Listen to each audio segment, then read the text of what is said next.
so welcome to Health, Wealth and Happiness. Welcome to the show. Today's guest is Joe Zalias, stand-up comedian, actor, published, novelist, professional and commissioned screenwriter. Is that right? That's correct. Okay. Yeah, and just all-round nice guy, to be fair. So, yeah, Joe, how's things? Yeah, good. Yeah, I'm currently sat in a vest at work. Yeah, all good. Nice. Awesome. Okay. So for those that don't know, who is Joe Zalias? It's a difficult question. No, Joe Zalias is a made-up name for a start, but I am Joe's school friend. I grew up in the same area as Joe, and we were talking about this the other day, that people from our sort of village tend to be comfortable with an easy life, a 9-to-5 job, and drinking at the weekend, and that's their lot in life, where I think me and Joe, we stepped out of that, and we've attempted to achieve some bigger things. Yeah. So I think, so in answer to your question, I hate talking about myself in third person, but Joe Zalias is a trier. nothing less, nothing more. I'm a trier. That's all I am. Tell us about that then. How the name came about. You know, how did it come about? So the name came about. I was in the fire service. I was a firefighter in South Yorkshire Fire and Rescue for 11 years, and all the while I was doing that, I was also a stand-up comedian, and the two didn't mix very well, and the organisation hated it. And I was under investigation. Should you be telling us this? Yeah, I'll tell you this. Well, I'll tell you some real stories as well. I don't care. Keep it going. Keep it going. They hated it, and in the 10 years I was in service, I was demoted twice. I got to be a watch commander. I was demoted twice, and I was under investigation 10 different times throughout the service, all for things I did on stage. Nothing I did at work. I was great at work, but people offended by something, I'd always go to them first to investigate me. And Really did do that? They really did that. Yeah, really did that. Surely what you do outside work's none of their business. Well, you'd think that, but it was horrendous. They infiltrated my Facebook account, which is illegal, by the way. If I ever took them to an actual tribunal, they'd lose, but I couldn't be bothered, to be honest. But they actually had somebody infiltrate my Facebook account, sit on my account for nearly a year. Anytime that I said something they thought they could use as evidence, they printed it off. When I got my investigation meeting, they slammed in like a thick file, I'll show you sometime, full of every statement I'd ever made, printed off, time and date stamped, and I had to justify what I did. At one point, they found a YouTube video of my stand-up, and they asked me to kind of clarify and justify everything I said. So I had to sit in essentially what's like a kangaroo courtroom with a manager pretending to be the judge. I had the jury, there was the investigation team, and I had to do my stand-up set in them sort of circumstances. And I'll be honest, it was a tough crowd. Love it. What joke were it? Not bad. It's not bad. But I think rather than ruining another career, I think I'll learn my lesson and keep my mouth shut. I'm not. Okay, I'll ask you later. So I'll tell you this one. This is one of them, right? I said one of the things they found on the YouTube video was me talking about. I said being a firefighter and having a newborn baby at home.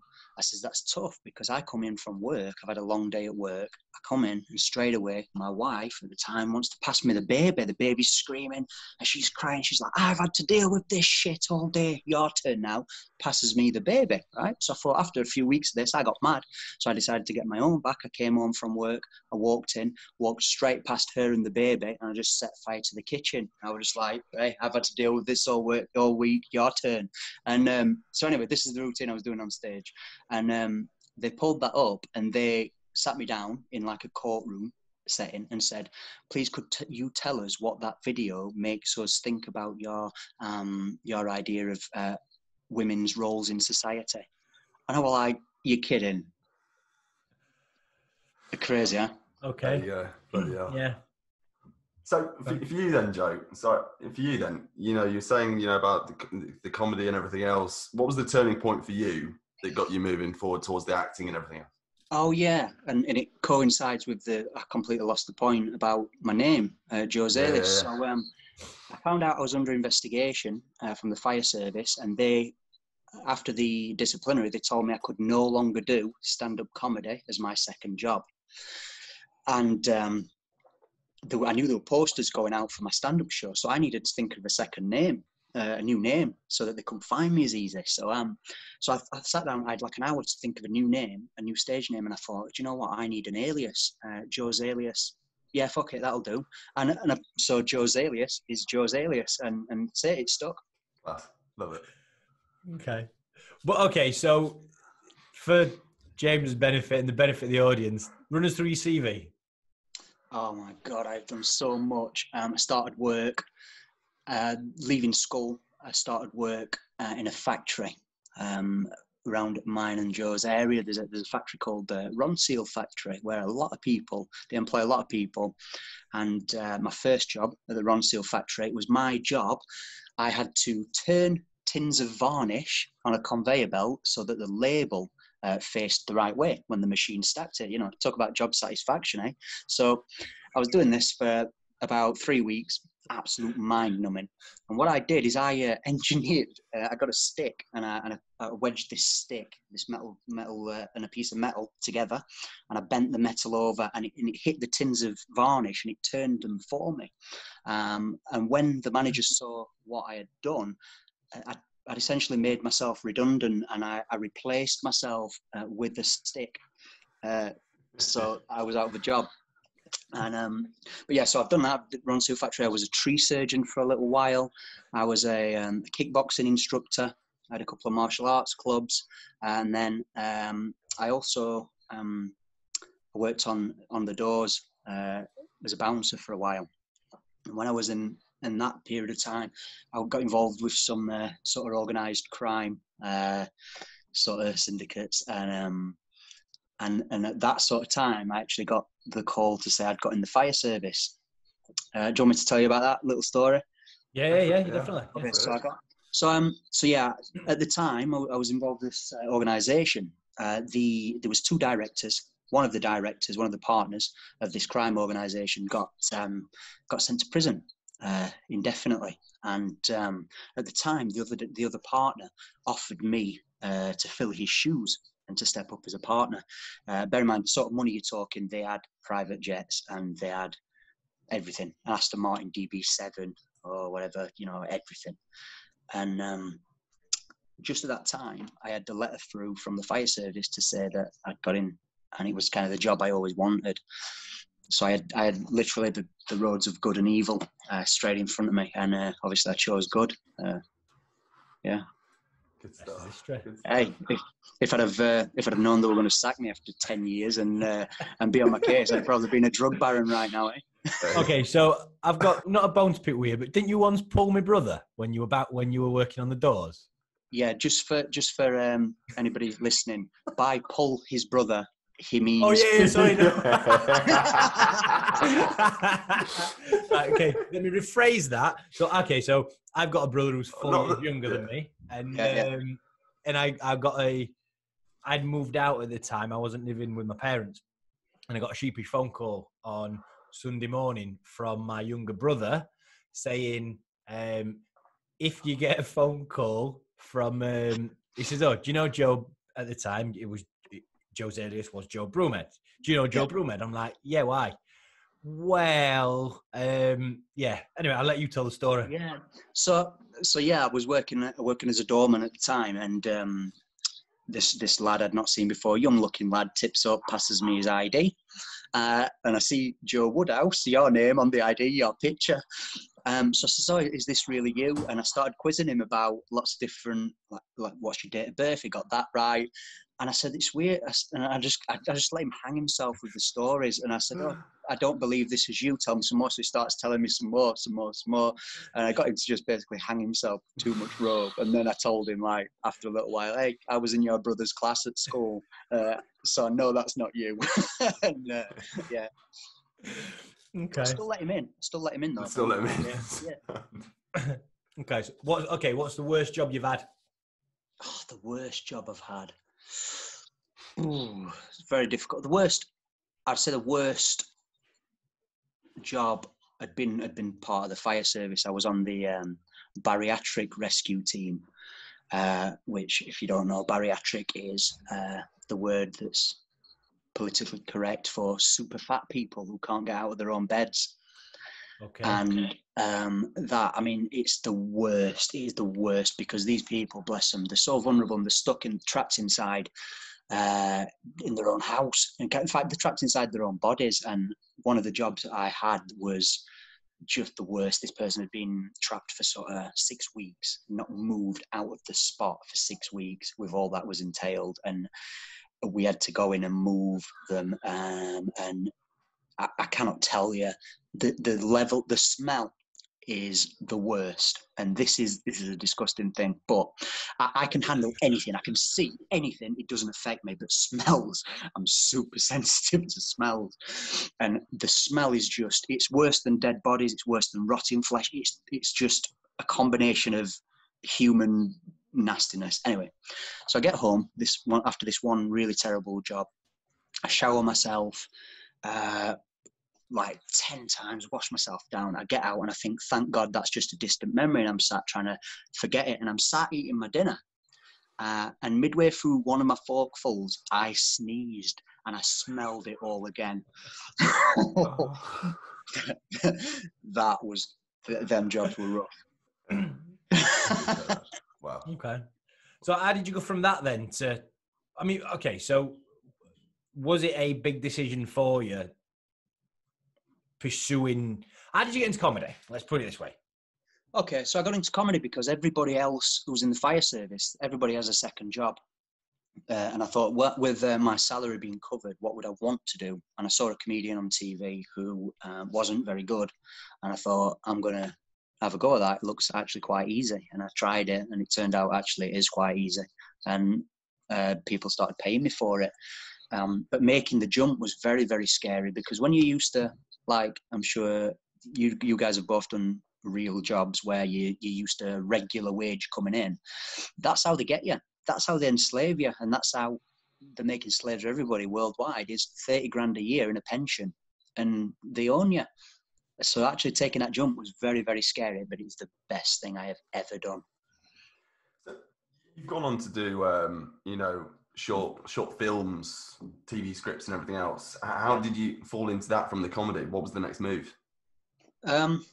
Okay, so from the comedy, well, the screenwriting thing's a really recent thing. I'd written a couple of novels. I've always been into that. I've always been into reading.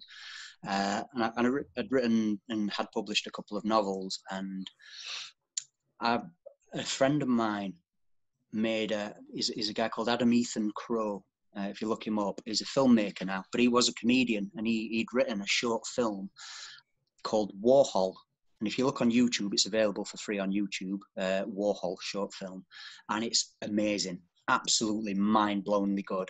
And it won every award going, absolutely everything. And then all of a sudden his life completely changed, and he's a director living in between LA and London. And you see his lifestyle and you're just like, I want some of that. So I'd written, so I tried writing a film. And I'd written a full feature-length film as my first ever script. I'd never written a script before in my entire life. I'd written a script, and I'd sent it through to a couple of contacts I have, producers and that sort of thing. And one of them, well, I had two come back to me straight away. The first two I sent them to, one saying, I love it so far. I'm probably going to want to make this. Let's talk in a couple of weeks. And this one you'd ever written? First one I'd ever written, and then it was lockdown. Right, so I sent it to another friend of mine who'd read this. He started reading it. He said the same thing. I'm only halfway through it, but I'm loving it so far. I can tell you can clearly write. I've actually got another job for you. if you want it as I'm finishing your script. And then I can't tell you much about that project, but it's sent me a contract through to write 2 episodes of a TV series, a comedy TV series. So I'm official, and I'm contracted, and I'm officially a professional screenwriter. And I sat down in front. I sat down with this idea to try it. February, the first time I attempted writing a script, and here I am. Love it. Mm. So for you personally, then, yeah, going back into the days where you had the turning stick and you're ahead of your time, you got the innovation. Do you think that was the turning point, literally, no pun intended, that made you turn into the individual you are? Was that the nous, the hunger, the entrepreneurialism in you that wanted to find that next move? How can I become? I don't think it was. I think that's always been in me. It's actually more knowing what you don't want to do. I think that taught me what I don't want to do. What I don't want to do is turn tins of paint forever. So I'm going to make this stick do that for me. And forever were pretty quick for you, though, weren't it? Once you discovered the stick. Oh, it was fantastic. I think the most important thing for me, when I found screenwriting, especially, I realised it was what I want to do. It was like coming home. And I've been close to finding that before with the comedy and with the writing novels. And it's about experimenting to find out what that is, because ultimately, if you're not doing what you want to do, life is long and tedious, and you may as well not be doing it, because you spend more than half your life, don't you, at work, generally. So you may as well, if you don't find something you like doing, it's a tough life. Yeah, and I must admit, when we spoke last week, so again, even though Joe and I went to school together, we've not spoken. No, not in a long time. Donkey's years, have we? So it was great to catch up last week. And one of the things that you said to me, which really resonated, was basically just about following your dreams and being happy. Yeah. I suppose really that's the gist of this whole podcast. Yeah. I know one of the things we spoke about as well was obviously what's the biggest challenges that you've had, sort of personally and professionally, along the way? I mean, I've earned a fair bit of money and lost it all twice, both through relationship breakups, one divorce, and I think that's the most difficult thing I've faced is not adversity as such, and not actually circumstances being bad. It's being trapped and being alive but dying. For 8 years when I was married, I had 3 kids as well, young, and I had a job I didn't really like anymore. And 8 years of just walking around like the grey man, that's tough. It's not like now. Some months I might look at life and not know how I'm going to pay my mortgage and be worried about money from time to time, and nothing compares on a difficulty level to actually having a life you don't enjoy. So how did you get out of that then? I cheated on it. No, I'm joking. Right. We'll cut that bit out. No, leave it in. I don't care. No, leave it in. What I did is I started. I knew I had to leave and everything, the marriage, and kind of look at doing something I wanted to do. But have you ever heard of Ikigai? You ever heard of this? Okay, so it's a Japanese term, and I've read a book about. I read the book called Ikigai, and it describes what you should be doing and finding purpose for yourself. And it says whatever it is that you do, that you can get absolutely lost in that moment and find your flow. So whatever it is, it completely consumes you. You forget about everything around you because you're just enjoying it so much. Find out what creates that for you and do that more. And that's it. And that has changed my life, finding that out, and it changed everything as well. It changes the goals you set, because I used to be really goal oriented. Like I'd sit down and I'd say, I want to write a novel in 3 months, or etc. And I always found that like staring up at a big mountain, and it's very difficult to climb. You end up getting writer's block. Whereas if you say, I'm going to try from now on spending at least 2 hours a day in my Akigai or whatever, in the moment where I'm doing exactly what I want to do and enjoying that writing experience, all of a sudden, the kind of mountain takes care of itself. So you're either thriving or surviving, and you found yourself, just existing and surviving that action. And what it seems like is that you've just been relentless in taking action throughout your life to get to the next step, to just keep moving. Yeah. And is that your biggest revelation to people who are listening in right now? Just take action. Take action, because it's not, you're not going to find what you want to do in life and success, however you define that, by sleepwalking. You've got to wake up, and you've got to wake up now, because we look at this, Joe, don't we? We're 33 now. You're 33, right? Yeah. We look at some people, that initial factory turning them tins of paint. I know at least one person at our school who is still doing that same job, and he's miserable. Yeah. But he's got a mortgage now, and he's got kids to feed. The longer you leave it, the more commitments you have that stop you doing it. Do it, and do it now, and sacrifice anything for it as well. That's the other thing.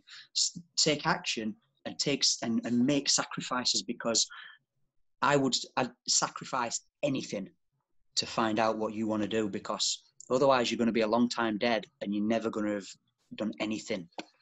So say you're dealing with an individual who's got all these commitments. He's found himself, he's got 2 kids, got a wife and everything else, and he's still wanting to make those changes. What's your biggest advice for him as an individual then? Leave your wife. Because I don't know. Hang on, I've got to have a chat with Laura. Do you know what? As ridiculous as that sounds, depends if you like them or not. Yeah, that's true.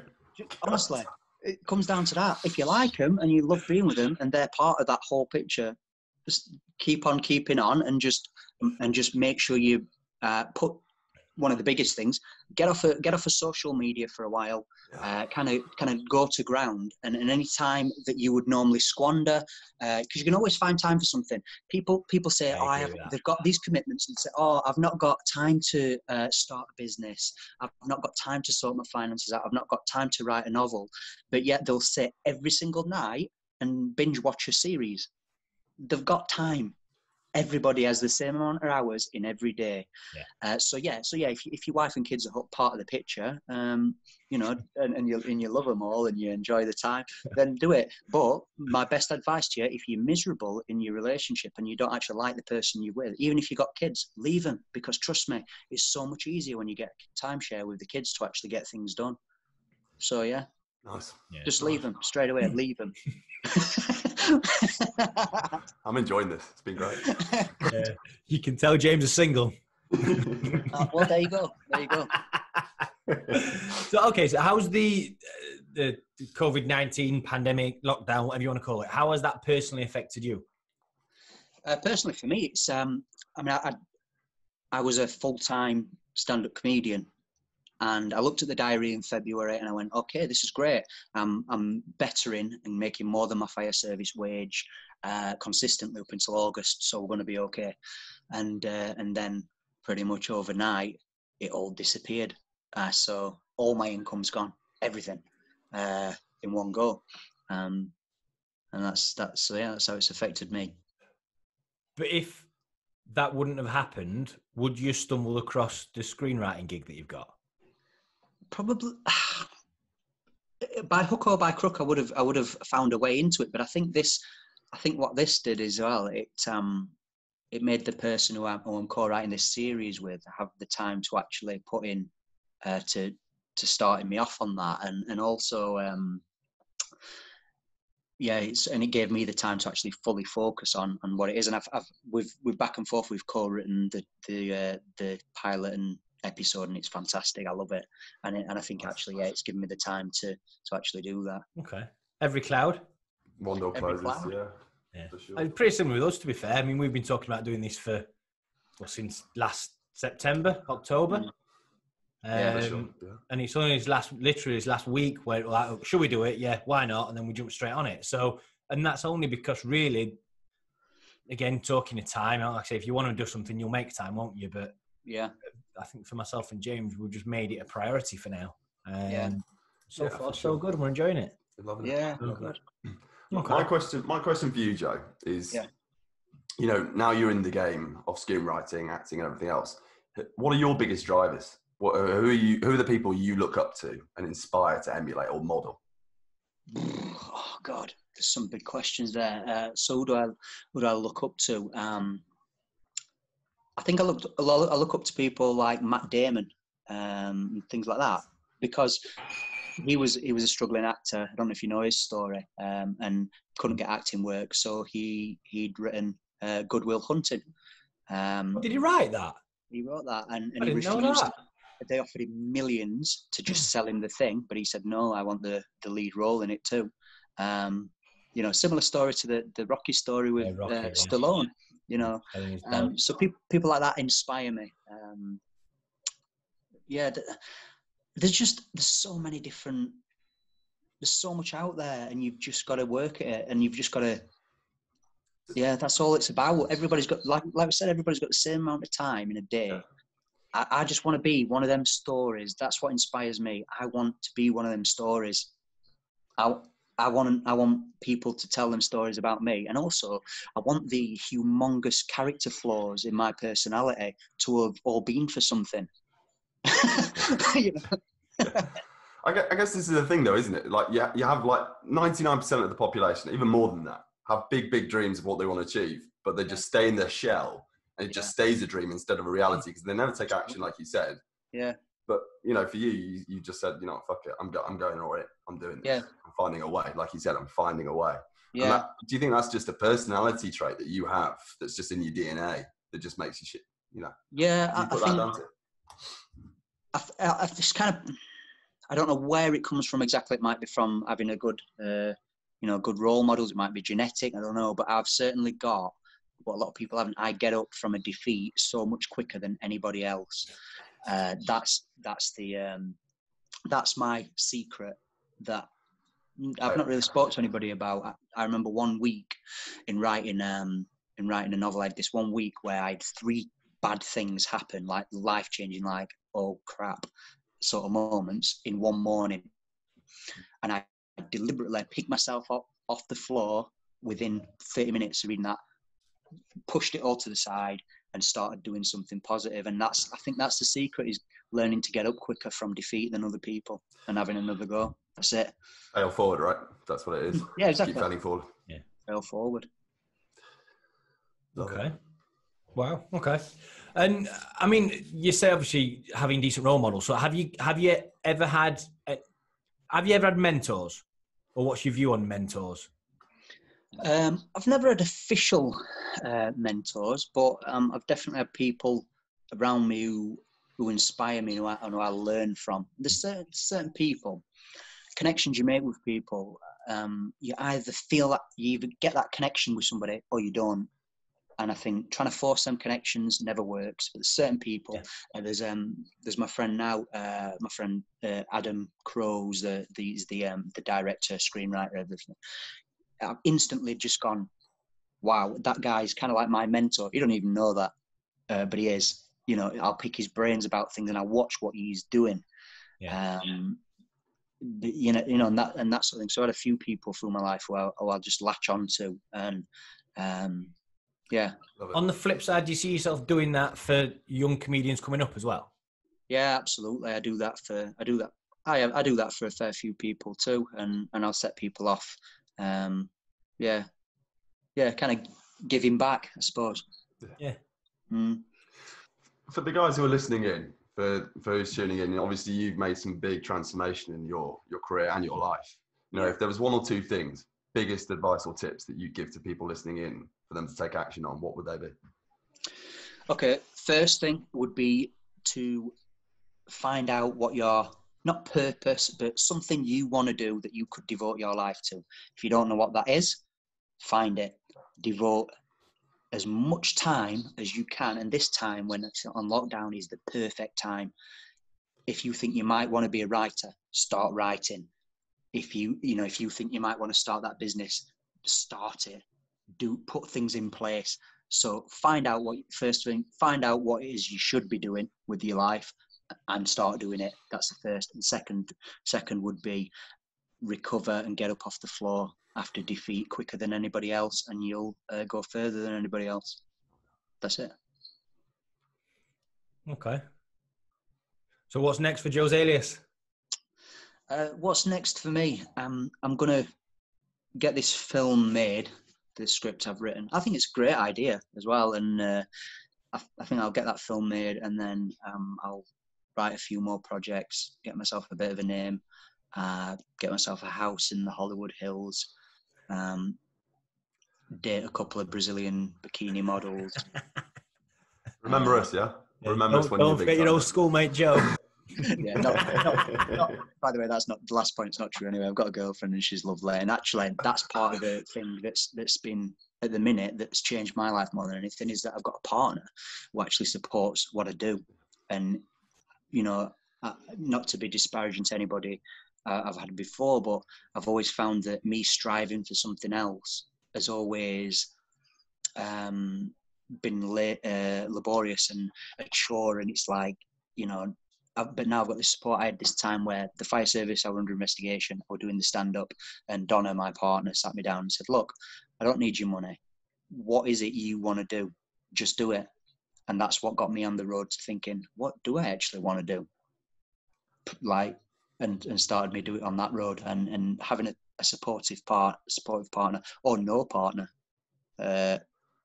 as James is going for, he's like one of the most important. There's time. Oh, there's time. Yeah, but there's not miracles, is there, James? Let's face it. I'm only kidding. Oh, I love it. It's turned into a proper banter session. I'm used to this with Joe anyway, and now I've got you on it. So take that on the chin. Yeah. So yeah, it's been a pleasure. Thank you for your time, buddy. Yeah, it's great to catch up. And once all this is over, we'll have to grab a beer. Excellent. Joe, thank you very much for coming on board. Right. Cheers. Nice one. Thanks, guys. Take care. Bye now.